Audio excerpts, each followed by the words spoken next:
मन के सवाल में आज का प्रश्न है,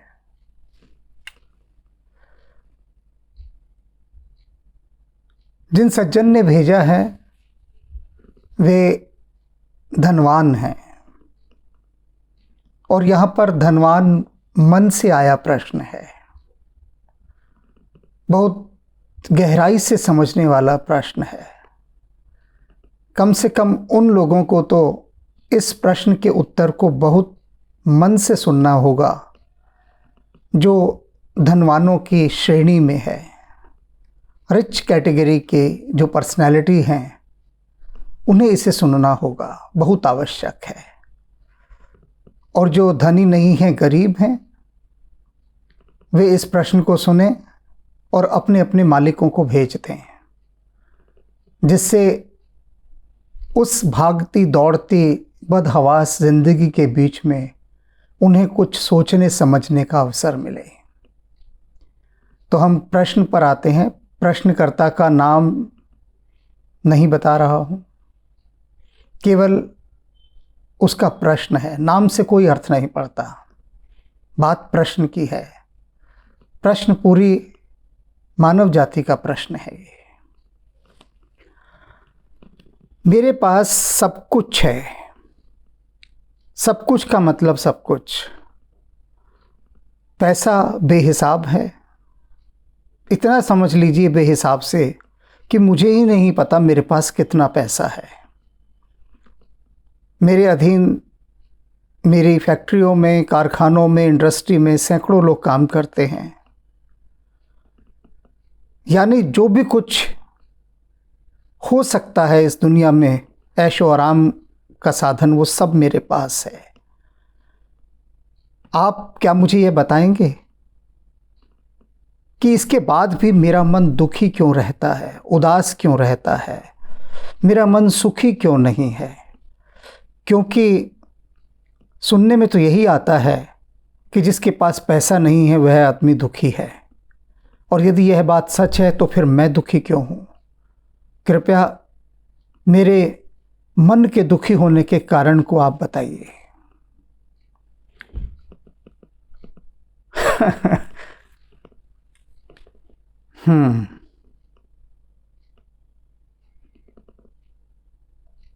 सब कुछ है, सब कुछ, लेकिन एक चीज नहीं है। एक चीज जिसे कहते हैं शुक्राना, धन्यवाद, ग्रेटिट्यूड, यह नहीं है। अगर यह होता ना तो यह जो धन है आपके पास, ये जो परमात्मा ने, ये जो राम ने इतनी धन की वर्षा आपके ऊपर की, यह वर्षा अमृत वर्षा बन जाती आपके ऊपर और आपके मन को सुखी कर देती यदि आपके पास शुक्राना होता।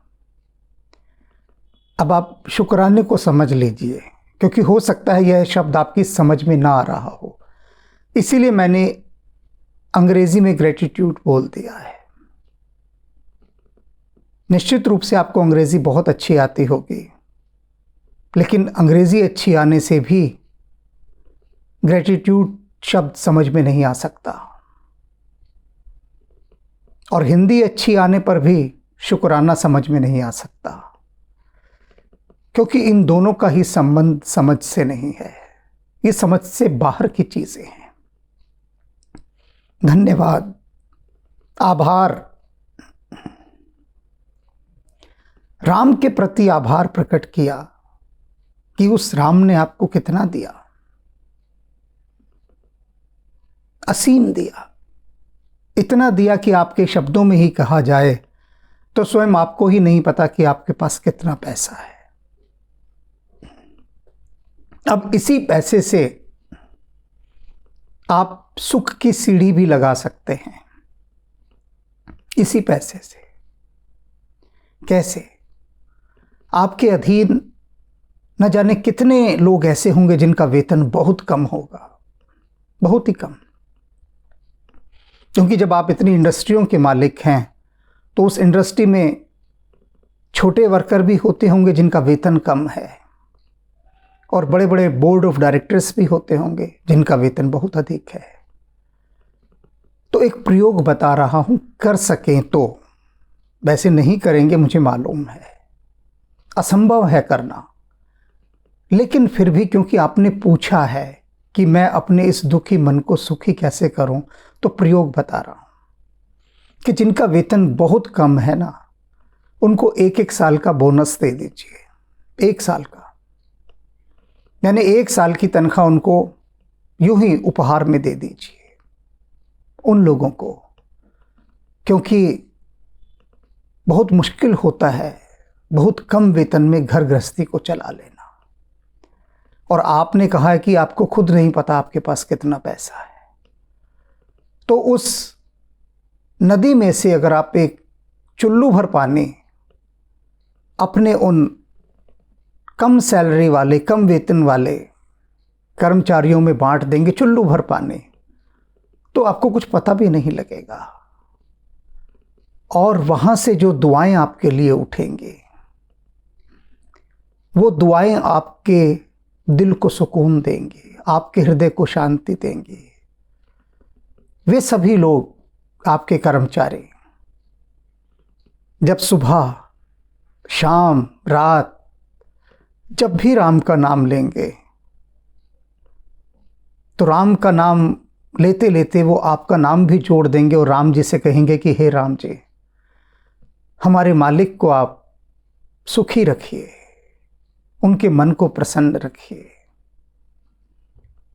आप इतनी सारी शुभकामनाओं को, आशीर्वादों को, दुआओं को संभाल नहीं पाएंगे, नहीं संभाल पाएंगे। वो है ना कि खुशी मिली इतनी कि मन में ना समाए, पलक बंद कर लूं कहीं छलक ही न जाए। अभी तो आपका हृदय क्षेत्र रेगिस्तान बना हुआ है, रेगिस्तान। और रेगिस्तान होने के कारण वहां पर मृग मरीचिकाएं बन रही हैं, तपती पाल चल रही है, लूएं चल रही है, सूरज की आग जला रही है। उस रेगिस्तान में परोपकार की गंगा बहा दीजिए। उस रेगिस्तान में शुक्राने की, धन्यवाद की, आभार की, ग्रेटिट्यूड की, कृतज्ञता की, इसकी गंगा बहा दीजिए। और फिर देखिए चमत्कार। आपके उस हृदय के अंदर कितने कितने प्रकार के फूल खिलेंगे, भंवरें गुंजार करेंगे, पक्षी कलरव करेंगे। आपके हृदय की बगिया में हर समय उस राम नाम का ही गुंजार होता रहेगा। ये एक केवल काल्पनिक मैं आपको एक उपाय दे रहा हूं, जानता हूं ये नहीं होगा, नहीं करेंगे आप। फिल्मों में कितनी बड़ी बड़ी बातें दिखाई जाती हैं, कितनी बड़ी बड़ी बातें, पर वह सब होता थोड़ी ना है, कोई नहीं करता। ऐसा हो बस उसको देखकर मन सुखी हो जाए। कहते हैं ना, दिल बहलाने को गालिब ये ख्याल अच्छा है। बस ये ख्याल है, इस ख्याल की बंदिश को गा सकें, ये भी एक ख्याल है, नहीं गा सकेंगे। ऐसा आप कर ही नहीं सकेंगे कि अपने उन कम वेतन के कर्मचारियों को 1-1 साल का बोनस दें, और जो जिस भी इष्ट देव को मानता हो, मान लीजिए कोई हनुमान जी को मानता है, तो उसको 1 साल का बोनस देते हुए साथ में हनुमान जी की प्रतिमा दे दी। किसी को भगवान कृष्ण की दे दी, किसी को राम की, किसी को शिव की, किसी को माँ दुर्गा की, जिसको जो भा रहा है। सबकी पहले एक लिस्ट बनवा लीजिए किसका इष्ट देव कौन है, और उसके साथ आप दीजिए। सुनने में भी आपको इस समय सुकून मिल रहा होगा ये मेरी बात सुनकर, लेकिन ये क्रियान्वित नहीं होगी, एप्लीकेबल नहीं हो सकती बात। हुआ क्या है आपके मन के साथ? आपका मन यानी उन अमीर लोगों का मन जिनके पास बेहिसाब दौलत है। अब बेहिसाब दौलत आई तो उसको पाने के लिए कितना परिश्रम किया होगा आपने। निश्चित रूप से बहुत परिश्रम किया होगा, दिन रात एक कर दिया होगा, सांस लेने तक की फुर्सत नहीं रही होगी, तो राम का नाम लेने की फुर्सत कहाँ होती।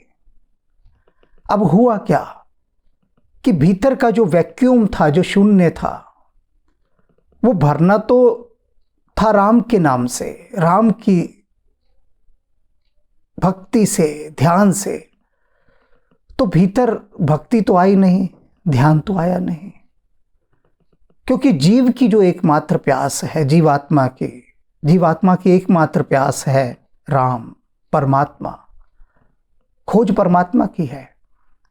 परमात्मा की उस खोज में भागते भागते मनुष्य धन के पीछे भागता है कि शायद धन के माध्यम से मैं परमात्मा को पा लूं, और वह धन पा लेता है। जब धन पा लेता है तो उसके बाद देखता है कि अरे, धन के बाद भी मुझे कुछ नहीं मिला। बहुत लंबे समय से पश्चिम जो धन पूरा कमा चुका और हाथ में उसके कुछ नहीं आया, अब भारत की तरफ उसने मुख कर लिया है, भारत की तरफ, कि धन से तो मैं कुछ भी नहीं पा सका। मैं सोचता था कि धन पालूंगा तो सब कुछ मिल जाएगा, लेकिन कुछ नहीं मिला। तो वह क्या है कि जिसे पाने के लिए मन की प्यास सदा तड़फड़ाती रहती है। मैं आपकी उस प्यास का रास्ता बता रहा हूं, आपके ही मार्ग से। मैं यह नहीं कह रहा आपको कि धन इत्यादि सब छोड़ दो और जंगलों में चले जाओ, सब बांट दो, नहीं। और अधिक पुरुषार्थी बने, अधिक से अधिक लोगों को रोजगार दें, काम दें, और बहुत अच्छा वेतन दें, बहुत अच्छा। क्योंकि आपके ही शब्दों में कि आपके पास इतना पैसा है कि आप उसे स्वयं नहीं गिन सकते, तो उन्हीं में बांट दीजिए जिनके माध्यम से कमाया है, उन्हीं में बांट दीजिए और फिर देखिए। किंतु आपका एक मन ये सोचता होगा कि आप संसार के बड़े से बड़े धनियों की श्रेणी में गिने जाएं, और मेरे कहे अनुसार अगर पैसा बांटेंगे तो पैसा कम होना शुरू हो जाएगा। एक भीतर की एक भूख ये भी है कि मैं संसार के सर्वश्रेष्ठ धनियों में गिना जाऊं, और बल्कि संसार का पहला धनी गिना जाऊं। ये होड़ एक बहुत बड़ी होड़ है, और इस होड़ में बैंक बैलेंस बढ़ाए जाते हैं, टर्नओवर्स बढ़ाए जाते हैं, दिया नहीं जाता, क्योंकि देने में तो कम होगा ना। लेकिन यह बात भूल जाते हैं कि देने में जो धन कम होगा, उधर हृदय भर जाएगा, हृदय भर भर जाएगा। यदि धन से ही सब कुछ मिल सकता होता, सुख शांति मिल सकती होती, तो सिद्धार्थ के पास क्या कम थी? ना, बिल्कुल कम ना थी। आप तो कुछ भी नहीं है उनके सम्मुख। लेकिन गौतम छोड़कर सब चले गए, बुद्धत्व को उपलब्ध हुए और भगवान बुद्ध कहलाए। तो सारा ऐश्वर्य सिद्धार्थ ने छोड़ दिया उस औषधि की खोज में। और आपको कहीं छोड़कर जाने की आवश्यकता नहीं, आपको मैंने उपाय बता दिया है, सटीक उपाय है। ये रामबाण औषधि है, और यही, इससे बड़ा शुक्राना कोई हो नहीं सकता। जो आपको मिला है उसे बांट दीजिए। अपने ही कर्मचारी, भीख नहीं देनी, मेहनताना देना है। ऐसा मेहनताना देना है कि लोग तरसें आपकी कंपनी को ज्वाइन करते हुए, तरसें। और फिर आप देखेंगे कि जब आपके ये सभी कर्मचारी अपनी प्रार्थनाओं में आपको साथ लेंगे, तो आपका जन्म सफल हो जाएगा। लेकिन ऐसा आप करेंगे नहीं। आप करें, ऐसी मेरी हार्दिक शुभकामना है, हार्दिक शुभकामना।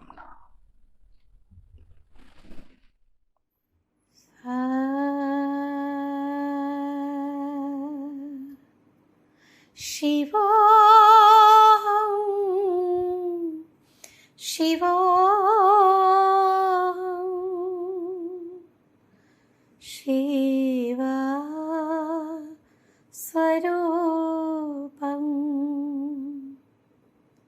शिवोऽहं शिवोऽहं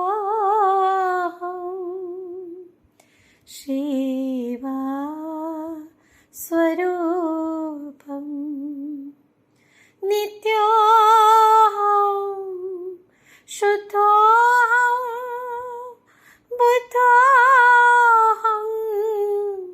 मुक्तोऽहं नित्योऽहं शुद्धोऽहं बुद्धोऽहं मुक्तोऽहं शिवोऽहं शिवोऽहं